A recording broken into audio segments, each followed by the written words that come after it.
할렐루야. 말씀을 봅니다. 요한복음 2장 4절. 찾으신 분은 같이 봉독합니다. 예수께서 이르시되 여자여 나와 무슨 상관이 있나이까 내 때가 아직 이르지 아니하였나이다. 아멘. 오늘은 기도하는 사람 41번째로 말씀을 나눕니다. 소제목으로는 주여 나를 사용하소서.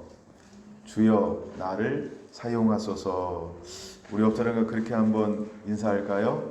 시작. 주여 나를 사용하소서. 다시 한번요. 시작. 주여 나를 사용하소서. 아멘.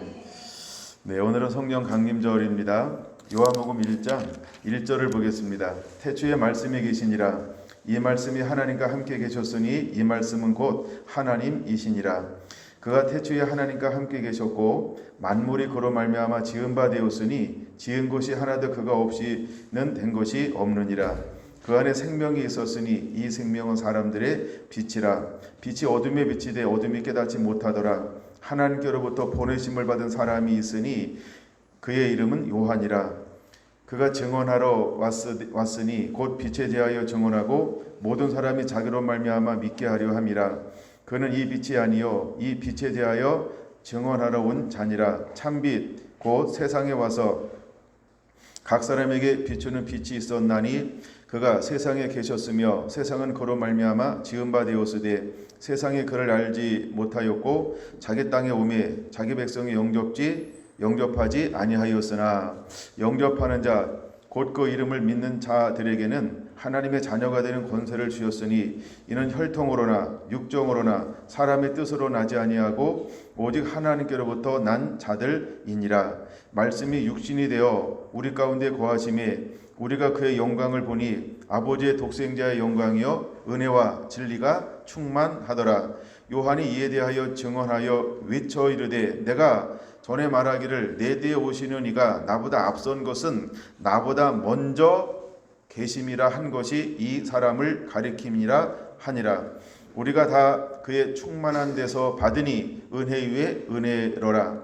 율법은 모세로 말미암아 주어진 것이요 은혜와 진리는 예수 그리스도로 말미암아 온 것이라.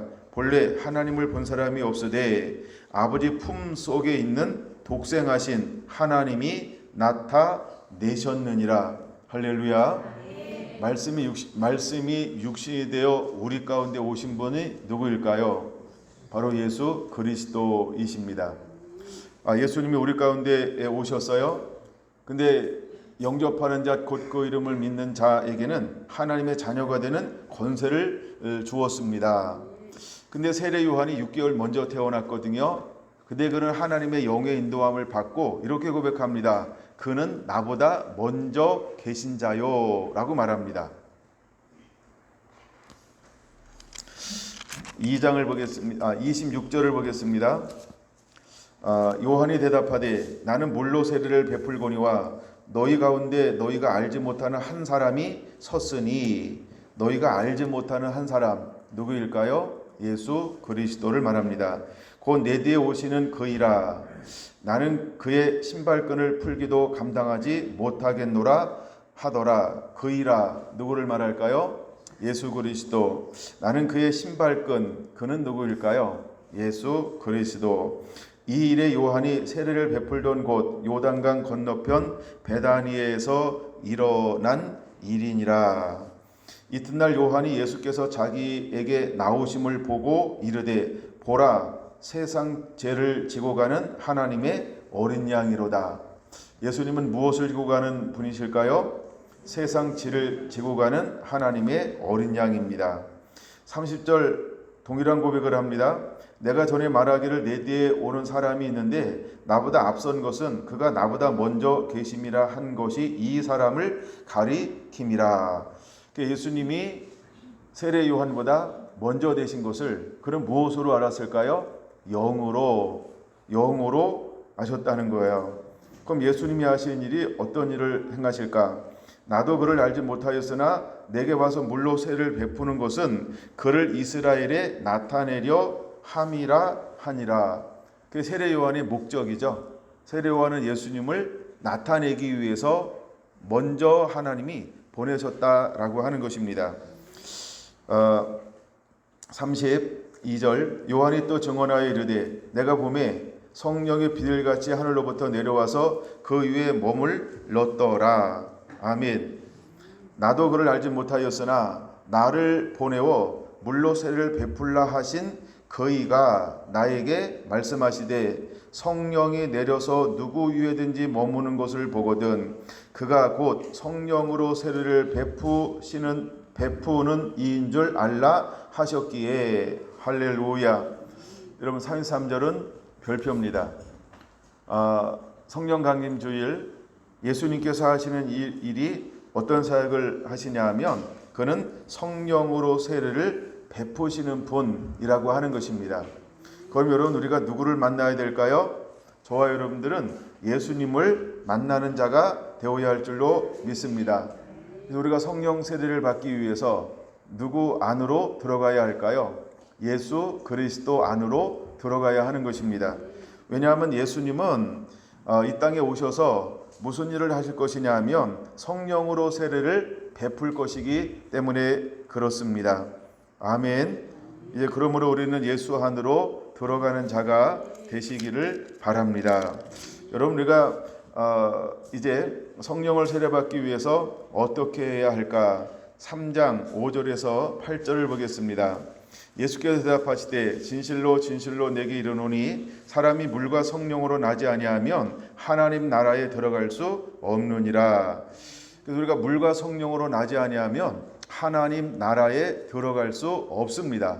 그러므로 우리는 물과 성령으로 거듭나야 하는 것입니다. 6절이 굉장히 의미가 있죠. 육으로 난 것은 육이요 영으로 난 것은 영이니. 우리 모두는 육체로 태어납니다. 그렇죠? 근데 이제 육체로 태어난 사람들이 예수님을 만남을 통해서 또한 무엇으로 거듭나야 할까요? 영으로 거듭나야 합니다. 그럼 영으로 거듭난다라고 할 때 거듭남은 내 안에 무엇이 오심으로 내가 거듭나는 걸까요? 성령이 오심을 통하여. 그래서 내 안에 머무는 성령을 내주하시는 성령님, 밖에 머무는 성령님을 외주하는 성령님, 이렇게 표현하기도 합니다. 육으로 난 것은 육이요 영으로 난 것은 영이니. 7절 내가 내게 거듭나야 하겠다는 말을 놀랍게 여기지 말라. 바람이 임의로 불매 내가 그 소리는 들어도 어디서 와서 어디로 가는지 알지 못하나니 성령으로 난 사람도 다 그러하니라. 할렐루야.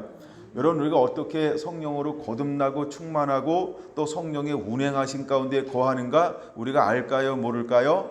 아는데 모르고 모르는데 안다 라고 하는 거예요. 여러분 우리가 바람아 불어라 그럼 바람이 부나요? 안 불죠? 예, 그럼 바람아 멈춰라 그럼 막 태풍이 멈추나요? 안 멈추죠? 예, 물론 멈추는 경우도 있습니다. 예, 또 불어오는 경우도 있습니다. 예, 근데 우리가 바람이 어떻게 와서 어떻게 해서 내 마음대로 조정이 되지 않는 것처럼 성령으로 나는 사람, 또 성령의 운행하심, 성령의 역사하심은 내 마음대로 되는 것이 아니다라고 하는 것을 보여주고 있는 것입니다. 31절을 보겠습니다. 31절 위로부터 오시는 이는 만물 위에 계시고 땅에서 난 이는 땅에 속하여 땅에 속한 것을 말하느니라. 하늘로부터 오시는 이는 만물 위에 계시니라. 그같이니 보고 들은 것을 증언하되 그의 증언을 받는 자가 없도다. 예, 예수님께서 오셔서 무엇을 증언하고 있습니까? 보고 들은 것. 그러니까 보고 듣는 것은 굉장히 중요하죠. 근데 예수님은 보고 들은 것만 증거했습니다. 근데 지난 시간에 말씀했던 것처럼 예수님께서 어떠한 귀신 들린 자를 만났습니다. 근데 그 귀신이 한 사람을 무엇도 못하고 무엇도 못하게 만들었을까요? 보지도 못하고 말하지도 못하게 만들었습니다. 그래서 예수님은 무엇을 하시는 분이었습니까? 보고 들은 것을 증언하는 분입니다. 근데 마귀가 와서 눌림을 통해서 어떤 사람은 무엇이 닫혀져 버렸나요? 보는 기능과 말하는 기능을 닫혔다라고 하는 겁니다.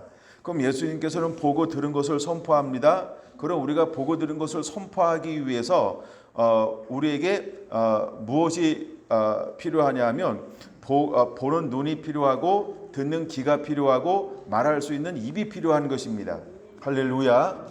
그래서 여러분, 우리는 악한 자와 싸워 능히 이기는 자가 되어야 합니다.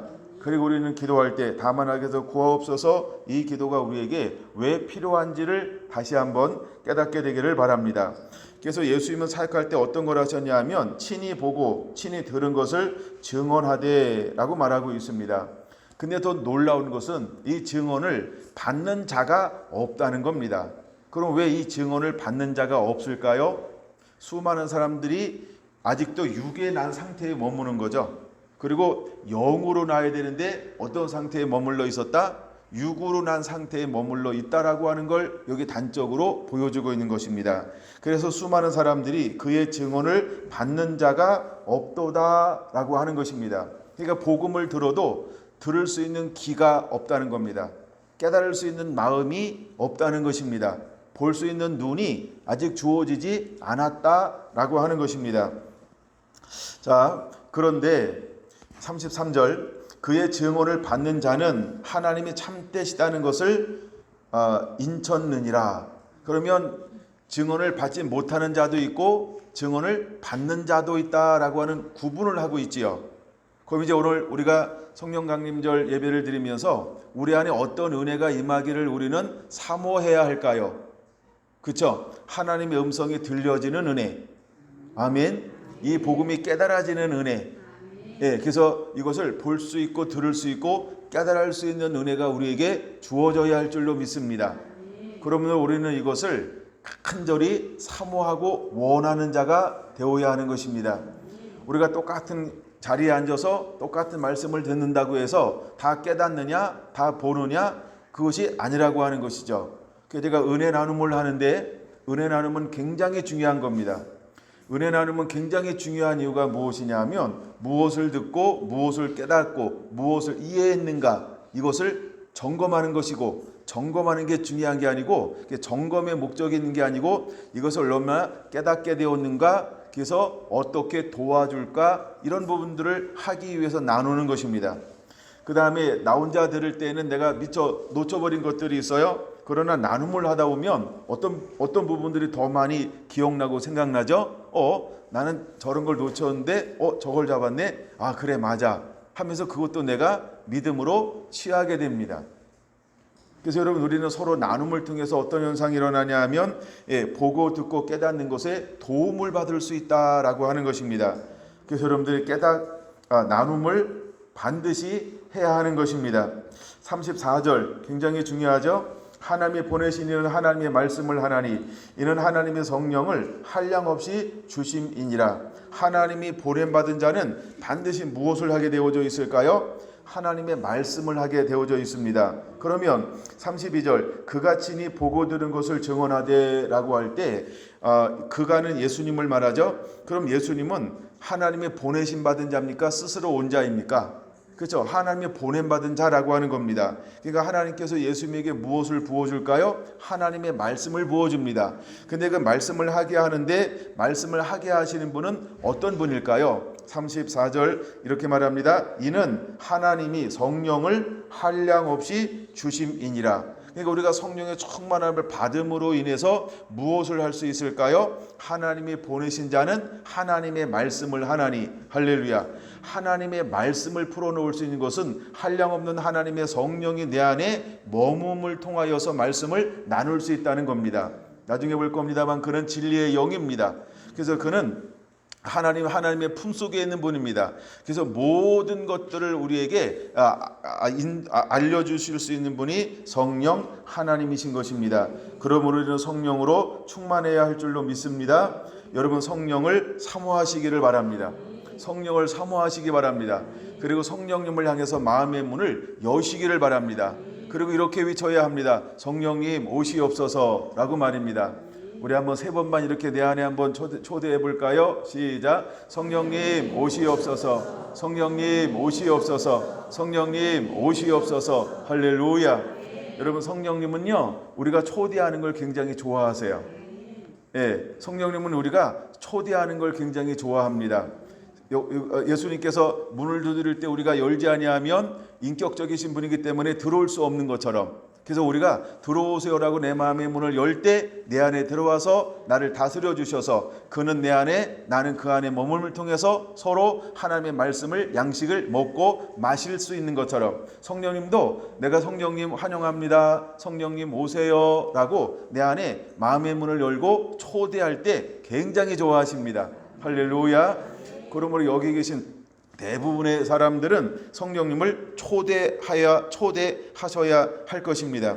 36절 보겠습니다. 아들을 믿는 자에게는 영생이 있고 아들에게 순종하지 아니하는 자는 영생을 보지 못하고 도리어 하나님의 진노가 그이에 머물러 있느니라. 그러면 아들을 믿는 자에게는 영생이 있다, 이 말이 무슨 말일까요? 아들을 믿는 자는, 아들을 믿는다라고 하는 건 뭐냐 하면 하나님을 받아들였어요. 받아들이면 내 안에 무엇이 오는 겁니까? 성령님이 내 안에 들어오셔서 한량없는 하나님의 성령이 내 안에서 하나님의 말씀을 지속적으로 우리에게 공급하여 주는 삶, 그래서 영적으로 살아있는 활력 있는 삶을 사는 사람들을 말하고 있는 것입니다. 여러분 안에 이런 은혜가 임하게 되기를 예수님의 이름으로 축원을 드립니다. 4장 10절은 이렇게 말하고 있어요. 이제 우리가 해야 될 일이 있습니다. 무엇을 해야 할까? 4장 10절 같이 읽습니다. 시작. 예수께서 대답하여 이르시되 내가 만일 하나님의 선물과 또 내게 물 좀 달라 하는 이가 누구인 줄 알았더라면 내가 그에게 구하였을 것이요 그가 생수를 내게 주었으리라. 아멘. 분명히 우리에게 뭐라고 말합니까? 내게 말한 자가 누구인 줄 알았으면 너는 그에게 무엇을 달라고 구했을 것이다? 생수를 달라고. 이거 여기서 중요한 거, 내가 그에게 구하였을 것이다. 그러므로 성령님 내게 오세요, 성령님 환영합니다라고 내가 그분을 초대하는 것이 굉장히 중요하다라고 하는 걸 보여주고 있죠. 14절 보겠습니다. 시작. 내가 준 물을 마시는 자는 영원히 목마르지 아니하리니 내가 주는 물은 그 속에서 영생하도록 솟아나는 샘물이 되리라. 할렐루야. 예수님께서 우리에게 주시는 물을 마시면 내 배에서 영생하도록 솟아나는 샘물이 되어주겠다라고 말씀하고 있습니다. 그러면 샘의 근원은 하나님이십니다. 샘의 근원은 하나님이십니다. 그 근원에서 물이 흘러나오는데 물은 무엇을 의미하는 것일까요? 하나님의 성령을 의미한다라고 요한복음 7장에서는 말하고 있는 것입니다. 그러므로 우리는 성령으로 충만한 자, 우리가 그분 앞에 나아가서 물을 달라고 구하는 자가 되어야 할 줄로 믿습니다. 목마른 자가 되시기를 바랍니다. 성령을 달라고 기도하는 자가 되시기를 바랍니다. 그럴 때 하나님께서 우리에게 성령을 부어주게 될 것입니다. 여러분, 우리가 왜 다 성령으로 충만해야 하는가? 성령을 받아야 될 놀라운 이유가 있습니다. 22절 보겠습니다. 요한복음 4장 22절에서 24절. 너희는 알지 못하는 것을 예비하고 우리는 아는 것을 예비하노니 이는 구원이 유대인에게서 남이라. 아버지께 참되게 예비하는 자들은 영과 진리로 예비할 때가 오나니 곧 이때라. 아멘. 그러면 예배할 때가 온다라고 말씀했습니다. 이제 예배가 부분적인 곳에서 온전한 예배로의 회복이 일어나게 될 겁니다. 그럼 온전한 예배의 회복은 무엇과 무엇이 이제는 세팅되어져야 할까요? 여기 보면 뭐라고 말하고 있습니까? 영과 진리로 이렇게 말하고 있습니다. 그러므로 하나님의 임재가 있는 곳에서 하나님의 보낸 자는 하나님의 말씀을 하나니 이는 하나님의 성령을 한량없이 부어주심이니라. 성령을 한량없이 부어주심을 통하여서 우리는 영과 진리로 예배할 수 있게 될 것입니다. 하나님은 누구에게 관심이 있을까요? 영과 진리로 예배하는 자에게. 그래서 23절 이렇게 말하는 겁니다. 예배할 때가 오나니 곧 이때라. 아버지께서는 자기에게 이렇게 예배하는 자들을 찾으시느니라. 24절 같이 읽습니다. 하나님은 영이시니 예배하는 자가 영과 진리로 예배할지니라. 할렐루야. 이제 그러므로 우리는 오순절은 굉장히 중요한 것입니다. 부활절이 지나고 오순되는 날, 그래서 이때를 우리가 오순절 이렇게 부르고 있는 것입니다. 그래서 우리는 어떻게 예배해야 할까? 영과 진리로 하나님을 예배하는 자들이 되어야 할 줄로 믿습니다. 아멘. 영은 성령이요 진리는 하나님의 말씀입니다. 그러므로 하나님의 보내신 자는 하나님의 말씀을 하는데 한량없는 하나님의 성령을 부어주기 때문입니다. 성령이 우리에게 임하지 아니하고는 하나님의 말씀을, 하나님의 뜻을, 아버지의 마음을 알 수 없는 것입니다. 그럼 이제 우리가 해야 될 일이 무엇일까요? 34절은 이렇게 말합니다. 예수께서 이르시되 나의 양식은 나를 보내신 이의 뜻을 행하며 그 일을 온전히 이루는 이것이니라. 할렐루야. 여러분, 우리의 양식을 무엇으로 삼아야 할까요? 두 가지입니다. 나를 보내신 이의 뜻을 행하는 것이 우리의 양식이어야 합니다. 두 번째 양식은 나를 보내신 이의 그 일을 온전히 이루는 것이 나의 양식이 되어야 한다는 것입니다. 할렐루야. 그럼 우리가 성령은 반드시 충만해야 하는 것입니다. 그러면 성령님을 환영해야 할 줄로 믿습니다. 매일매일 우리가 성령 안에 머무는 자가 되어야 합니다. 이렇게 매일매일 하나님의 임재 가운데 머무는 자가 되어야 하는 것입니다. 35절 이렇게 말합니다. 너희는 넉 달이 지나야 추수할 때가 이르겠다 하지 아니하느냐. 그러나 나는 너희에게 이르노니 너희 눈을 들어 밭을 보라. 휘어져 추수하게 되었도다. 이미 여러분 추수할 때가 된 것을 깨닫게 되시기를 바랍니다. 그러므로 이제 우리는 하나님의 뜻을 행하며 그 일을 온전히 이루기 위해서 반드시 성령의 인도함을 받는 하나님의 사람으로 예비되고 준비함이 있어야 합니다. 10장으로 넘어갈게요. 요한복음입니다. 요한복음 10장 27절을 한번 보겠습니다. 요한복음 10장 27절 내 양은 내 음성을 들으며 나는 그들을 알며 그들은 나를 따르느니라. 내가 그들에게 영생을 주노니 영원히 멸망하지 아니할 것이요 또 그들을 내 손에서 빼앗을 자가 없느니라. 그들을 주신 내 아버지는 만물보다 크심에 아무도 아버지의 손에서 빼앗을 수 없느니라. 할렐루야. 여러분, 중요한 걸 말씀하고 있습니다. 우리가 이제 하나님의 양이 되었어요. 그럼 양은 무엇을 듣는다? 하나님의 음성을 듣는다. 그럼 여러분들은 하나님의 음성을 알아야 합니다. 그럼 하나님의 음성, 이걸 다른 말로 표현하면 무엇이라고 표현할 수 있을까요? 하나님의 말씀. 말씀이 하나님의 음성이죠. 근데 하나님의 말씀은 무엇을 통해서 우리에게 선포가 되어진다? 성령을 한량없이 부어주심을 통하여서. 그럼 우리가 영과 진리로 예배해야 되는데 성령의 충만함을 받고 풀어지는 말씀을 가지고 하나님에게 아버지의 뜻을 이 땅 가운데 이루는 것이 우리의 양식이 되어야 하는 것입니다. 할렐루야. 그러므로 우리는 하나님의 음성을 듣는 자가 되어야 할 줄로 믿습니다. 그럼 우리가 하나님의 자녀가 되었다라고 하면 자녀는 어떤 특권과 권세가 있냐 하면 하나님의 손에서 빼앗을 자도 없고 아무도 아버지의 손에서 빼앗을 자가 없다라고 말하고 있습니다. 우리가 정말 영생이 있습니까? 우리 안에 생명이 있습니까? 우리 안에 성령이 거하십니까? 우리에게 생명의 말씀이 머물러 있습니까? 그러면 28절 29절에 말씀하고 있는 것처럼 아버지의 손에서 빼앗을 자가 아무것도 없습니다. 그걸 믿으시기 바랍니다. 믿으시기 바랍니다. 할렐루야. 10장 10절을 보겠습니다. 10장 10절 시작. 도적이 오는 것은 도둑질하고 죽이고 멸망시키려는 것뿐이요 내가 오는 것은 양으로 생명을 얻게 하고 더 풍성히 얻게 하려는 것이라. 할렐루야. 그러면 도적이라고 하는 사탄을 말합니다. 사탄이 오는 것은 빼앗고 죽이고 멸망시키러 옵니다. 그럼 내가 하나님의 자녀가 되었습니다. 내가 말씀 안에 거합니다. 내가 성령님이 나와 함께 하십니다. 그러면 도적이 왔는데 내 것을 빼앗고 죽이고 멸망시킬 수 있을까요? 없을까요? 있을 수 없다라고 아까 몇 절에서 말했습니까? 28절 29절에서 말씀하고 있는 것입니다. 여러분이 이것을 확신하시게 되기를 바랍니다. 할렐루야. 그러면 우리가 예수 안에 있습니다. 그럼 우리는 매일매일 예수 안에서 생명 안에서 무엇을 얻게 될까요?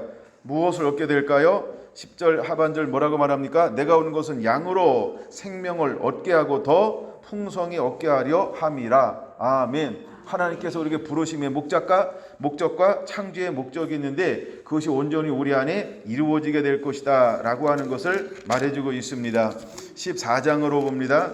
14장 15절 보겠습니다. 14장 15절 준비됐나요? 같이 한번 읽습니다. 18절까지. 너희가 나를 사랑하면 나의 계명을 지키라. 내가 아버지께 구하겠으니 그가 또 다른 보혜사를 너희에게 주사 영원토록 너희와 함께 있게 하리니 그는 진리의 영이라. 세상은 그를 능히 받지 못하나니 이는 그를 보지도 못하고 알지도 못함이라. 그러나 너희는 그를 아나니 그는 너희와 함께 거하시며 또 너희 속에 계시겠음이라. 내가 너희를 고아와 같이 버려두지 아니하고 너희에게로 오리라. 할렐루야, 할렐루야. 여러분, 진리의 영을 주님께서 우리에게 보내어 주신다고 했습니다. 예, 그분은 어떤 분일까요? 바로 보혜사라고 말하고 있는 것입니다. 예, 보혜사는 무엇이냐 하면 바로 성령님을 말하고 있는 것입니다. 예, 파라클레토스, 다른 사람들을 돕거나 변호하기 위해서 부름받은 사람, 이런 뜻도 있지만 성령님은 뭐 하는 것이냐면 우리를 돕는 분이라는 거예요. 그래서 이것을 파라클레토스, 보혜사 이렇게 부르기도 하는 것입니다. 예, 더 나아가서 26절 같이 보겠습니다.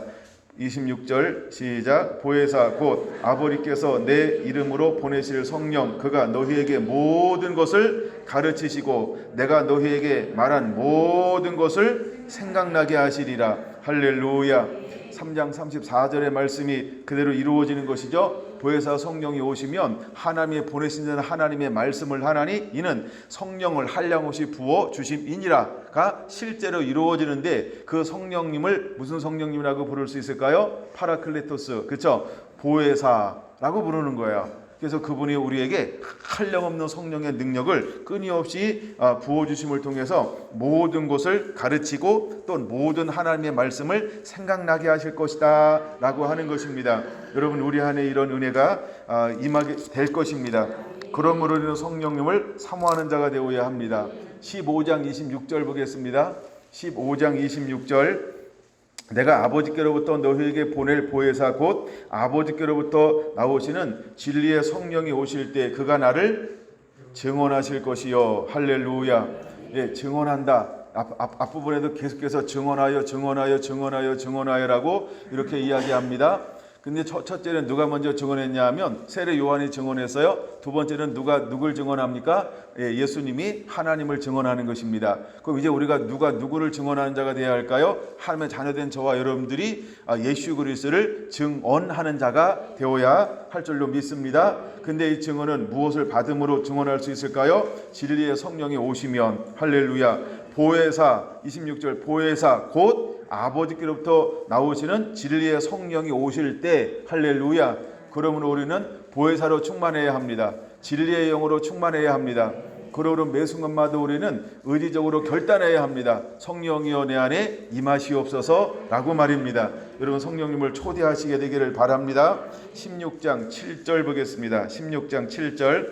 그러나 내가 너희에게 실상을 말하노니 내가 떠나가는 것이 너희에게 유익이라. 내가 떠나가지 아니하면 보혜사가 너희에게로 오시지 아니할 것이요 가면 내가 보혜사를 너희에게 보내리니. 할렐루야. 그러므로 예수님께서 떠나가는 것이 유익한 것이죠. 근데 예수님께서 부활하시고 머무르시면서 제자들에게 40일 동안 하나님 나라에 대한 복음을 풀어주었어요. 예, 그러고 나서 떠나가셨어요. 그러면서 위로부터 능력이 임할 때까지 할 때 능력이 임할 때까지 이 성에 머물러라라고 했습니다. 근데 능력이 무엇일까요? 바로 보혜사를 말하는 것이죠. 그래서 성령이 임하면 우리에게 능력이 나타나는 거예요. 나중에 결론으로 볼 겁니다만 하나님의 성령의 선물을 받으리니 이렇게 말합니다. 성령을 너에게 주시리라. 원래 언어에는 그렇게 했는데 우리 번역에 이렇게 번역을 해놨어요. 재밌는 거예요. 성령의 선물을 받으리니 이렇게 또 번역을 해놨는데 그것은 사도행전 2장 38절에 나오는 그가 결론으로 볼 겁니다. 그 다음에 16장 12절 13절 두 절만 봅니다. 시작. 내가 아직도 너희에게 이를 것이 많으나 지금은 너희가 감당하지 못하리라. 왜요? 그러나 진리의 성령이 오시면 그가 너희를 모든 진리 가운데로 인도하시리니 그가 스스로 말하지 않고 오직 들은 것을 말하며 장래를 너희에게 알리시리라. 할렐루야. 여러분, 지금은 제자들이 어떤 상태에 있어요? 말씀이 풀어지지 않았어요? 성령이 임하지 않았어요? 즉 영과 진리로 인도받지 않고 있어요? 부분적으로 말씀이 풀어졌으나 그것 가지고는 부족하다는 거예요. 그것 가지고는 온전히 따라갈 수 없다는 거예요. 그러나 이제 말씀이 풀어지고 진리의 성령이 오셔서 말씀을 끊임없이 내 안에서 솟아나게 만들면 어떤 현상이 일어나게 될 거라는 거예요? 이 모든 것을 감당하게 될 것이다. 이 감당하다란 뭘 감당한다는 거예요? 고난의 잔을 너도 마실 수 있게 될 것이다. 고난의 잔을 너도 마실 수 있게 될 것이다 라고 하는 것입니다. 그래서 땅끝까지 일어서 강하고 담대하게 거침없이 복음을 전하여 죽은 영혼들을 살리는 자가 될 것이다 라고 약속하고 있는 것입니다. 근데 그 약속은 무엇으로 말미암아 이루어진다고요? 13절 진리의 성령이 오시면 모든 진리 가운데로 인도할 것이기 때문에 가능한 것입니다. 그 다음에 그는 스스로 말하지 않고 들은 것을 말하며 또 우리에게 무엇을 공개하고 열어주실 건가요? 장래일을 열어주게 될 거라는 거예요. 장차 되어질 일을 열어줄 거라는 거예요. 여러분이 그런 은혜를 사모하게 되시기를 예수님의 이름으로 축원합니다. 그러므로 성령은 반드시 받아야 한다라고 하는 겁니다. 여러분 이들이 성령을 받지 못하고 있을 때, 말씀이 풀어지지 못하고 있을 때, 예수님께서 고난의 은혜를 마실 때 이들은 어떤 모습을 취하고 있었나? 요한복음 20장 19절 이렇게 말하고 있습니다. 요한복음 20장 19절입니다. 자, 이튿날 곧 안식구 첫날 저녁 때에 제자들의 유대인들을 두려워하여 모인 곳의 문을 닫았더니 할렐루야. 여러분 그들은 두려워했습니다. 왜 두려워했을까요? 예수님이 그들을 떠났기 때문이죠. 그래서 그들은 문을 닫고 두려움에 떨어 함께 모여 떨고 있었다라고 하는 것입니다. 아직 이들에게 말씀이 풀어지지 않았어요. 성령이 임하지 않았습니다. 그러나 부활하신 예수님께서 오셔서 그들에게 뭐라고 말씀하십니까? 너희에게 평강이 있을지어다. 할렐루야. 21절 예수께서 또 이르시되 너희에게 평강이 있을지어다. 아버지께서 나를 보내신 것 같이 나도 너희를 보내노라. 할렐루야. 여러분 주님은 우리를 보내기를 원하고 있습니다. 그러므로 우리는 뭐라고 기도해야 될까요? 주여 나를 사용하소서라고 기도하는 자가 되어야 합니다. 주여 나를 사용하소서라고 기도하는 자가 되어야 합니다. 여러분 제가 오늘 본문의 말씀을 2장 4절의 말씀을 읽었어요. 여자여 나와 무슨 상관이 있나이까? 아직 내 때가 이르지 아니하였나이다. 그러나 부활하신 예수님께서 오셔서 이제 우리에게 은혜를 부어주실 때 우리는 뭐라고 기도해야 할까요? 주여 나를 보내어 주소서라고 말입니다. 할렐루야. 이제 우리가 일어날 준비가 되어져 있어야 할 줄로 믿습니다. 일어날 준비가 되어져 있어야 할 줄로 믿습니다.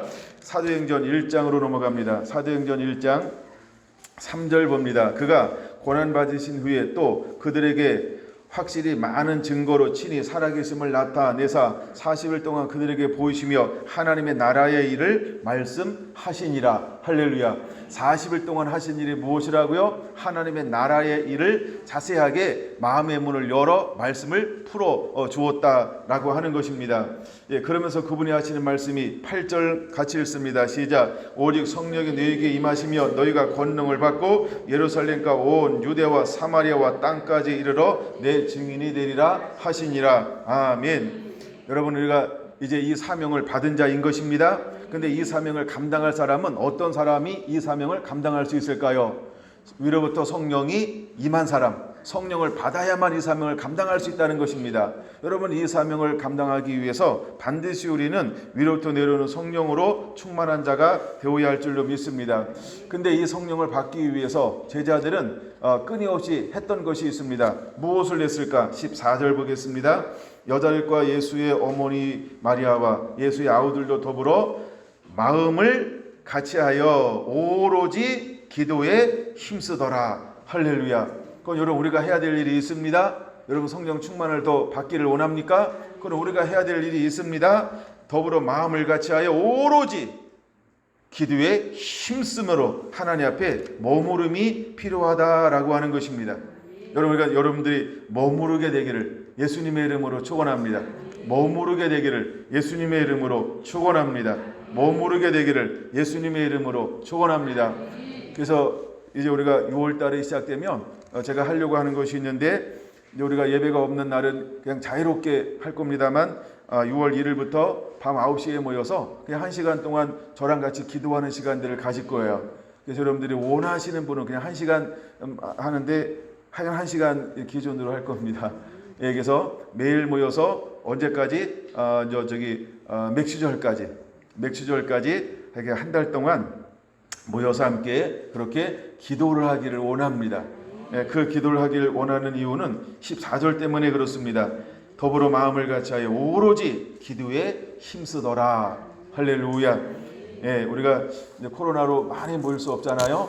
이때 또 해야 될 것 중에 하나가 무엇일까라고 할 때 우리가 이제 1시간 예배 다윗의 장막을 끊임없이 우리가 세워져 가야 되는데 우리가 6월달은 여러분들이 각자 하던 거 열심히 또 하시고 그다음에 약간 마음이 있고 또 이렇게 시간이 되시면 9시부터 모여서 1시간 함께 기도하는 일에도 또 한 마음 되어 주시면 또 하나님께 놀라운 은혜를 부어 주실 것을 기대합니다. 이런 은혜가 하나님 새로운 은혜를 부어 주실 것을 기대합니다. 드디어 놀라운 때가 되었어요. 기도한다고 다 임하는 것도 아니죠. 우리가 사모한다고 다 임하는 것도 아니죠. 그럼 우리가 어떤 시간들을 만나야 될까요? 내 시간이 아닌 하나님의 시간을 만나야 하는 것입니다. 이걸 우리는 카이로스라고 이야기합니다. 내 시간이 아닌 하나님의 때를 만나야 하는 겁니다. 2장 1절 오순절 날이 이미 이름에, 오순절이 바로 이 날이에요. 그렇죠? 성령 강림주일이 오순절이라고 하는 것입니다. 그러므로 하나님의 때가 있다라고 하는 것이죠. 우리가 아무리 기도해도 어떤 것은요, 하나님의 때에 하나님이 역사하는 거예요.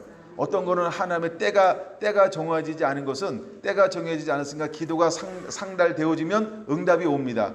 근데 어떤 것은요, 하나님의 때가 되어야 역사가 일어나는 것입니다. 하나님이 아무리 주고 싶어도 하나님의 정한 법칙을 하나님 스스로 깨지 않습니다. 그래서 어떤 건 하나님이 정해놓은 법칙 안에서, 룰 안에서, 원리 안에서 하나님이 역사한다는 거예요. 근데 하나님께서 오순절 성령을 부어주기 위해서 하나님은 이미 무엇을 해놨을까요? 때를 정했다는 거예요. 시간을 정해놨다는 거예요. 근데 그 시간이 언제일까요? 오순절이요. 그래서 그들은 위로부터 능력이 임할 때까지 기도해야 한다는 거예요. 여러분, 그들의 기도가 하루에 다 찼을지도 모릅니다. 그렇죠? 근데 하루를 기도하고 또 기도하고 또 기도하고 그들은 며칠을 더 머물며 기도했습니까?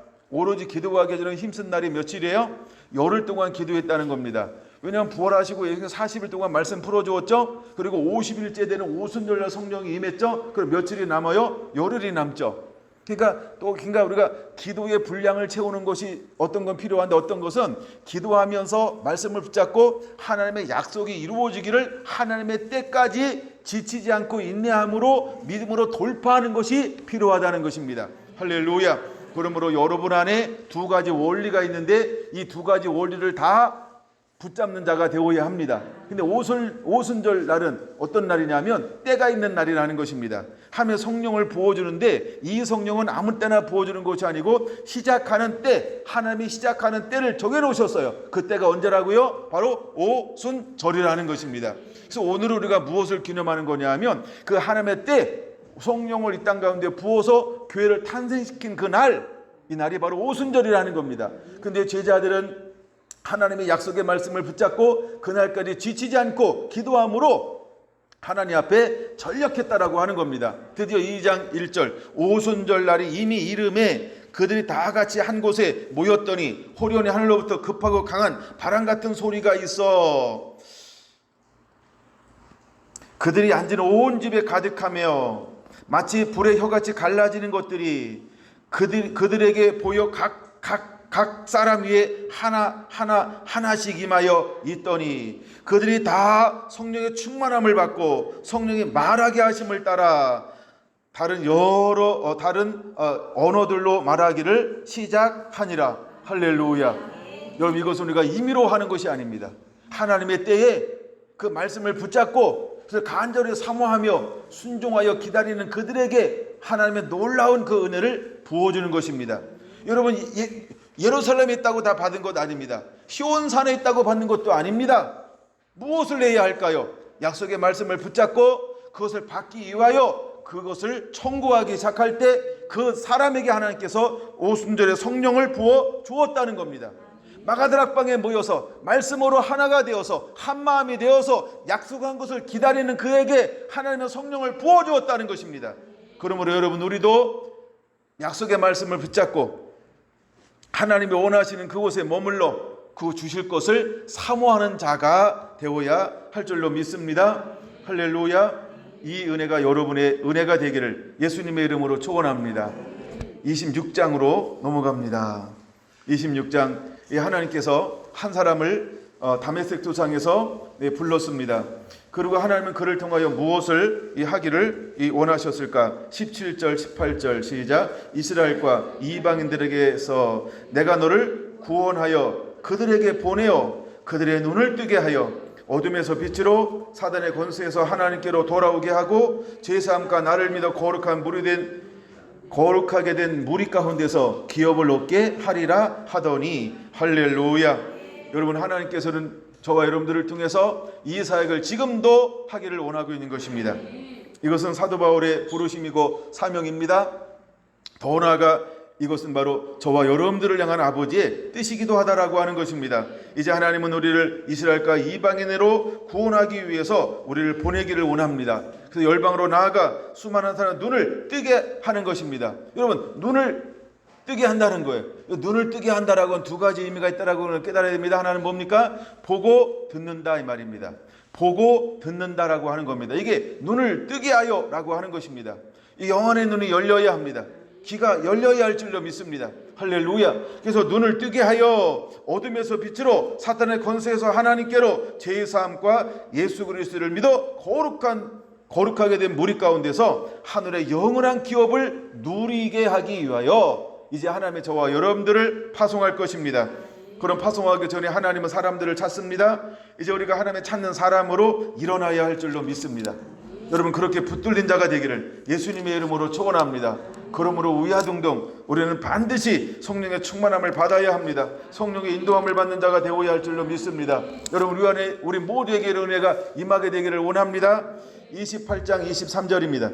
28장 23절. 그들이 날짜를 정하고 그가 유숙하는 집에 많이 오니 바울이 아침부터 저녁까지 강론하여 하나님의 나라를 뭐하고 증언하고. 우리가 해야 될 일이 무엇일까요? 바로 하나님의 나라를 증언하는 것입니다.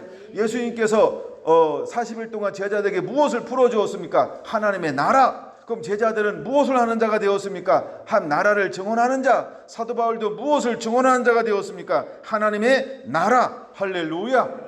이러므로 저와 여러분들이 해야 할 일이 있습니다. 이건 한 나라를 증언하는 것입니다. 우리가 이 일의 뒤에 성령에 붙들려 쓰임받는 자들이 되기를 예수님의 이름으로 축원합니다.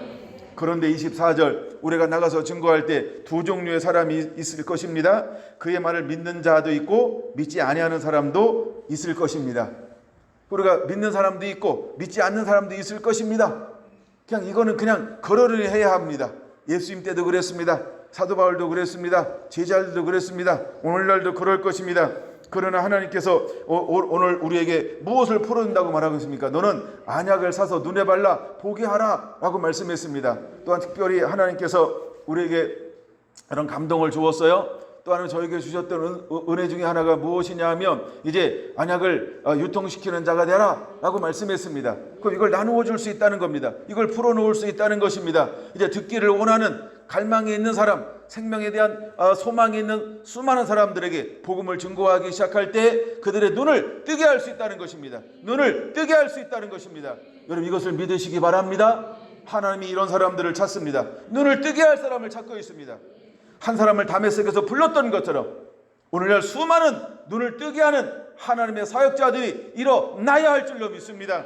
여러분, 성결한 성도들이 그렇게 주의 손에 붙들려 쓰임받는 자가 되기를 예수님의 이름으로 축원을 드립니다. 할렐루야. 그냥 이 말씀을 쭉 읽습니다. 25절에서 27절까지 여러분들이 눈으로 보시고 26절 보겠습니다. 이 백성에게 가서 말하기를 너희가 듣기는 들어도 도무지 깨닫지 못하며 보기는 보아도 도무지 알지 못하는도다. 이 백성들의 마음이 우둔하여져서 그 귀로는 둔하게 듣고 그 눈은 감았으니 이는 눈으로 보고 귀로 듣고 마음으로 깨달아 돌아오면 내가 고쳐줄까 함이라 하였으니 그런즉 하나님의 이 구원이 이방인에게로 보내어진 줄 알라.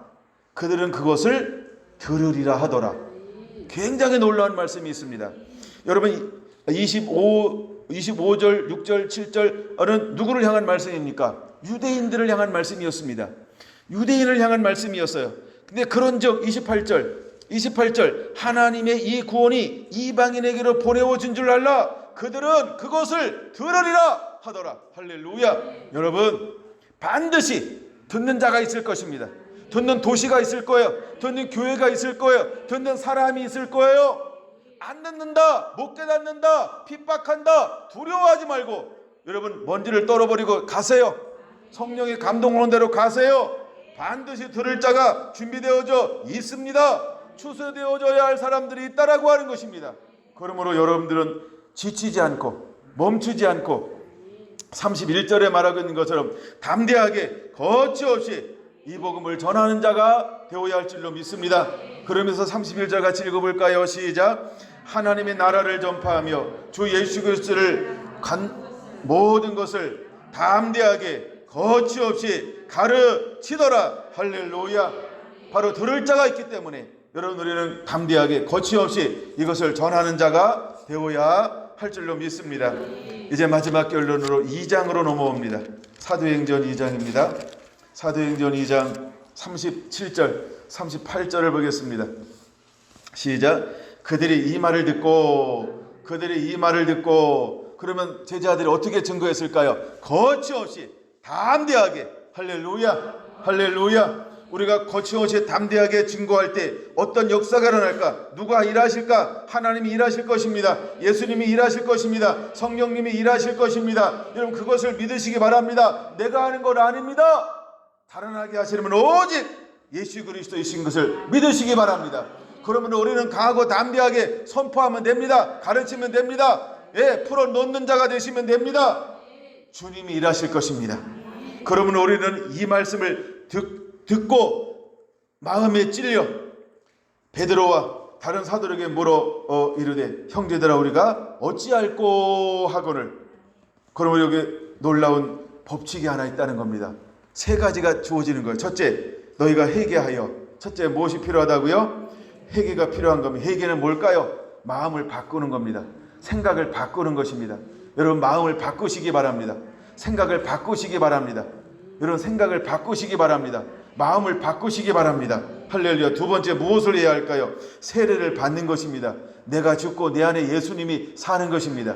세례란 내가 죽고 내 안에 예수님이 사는 것입니다.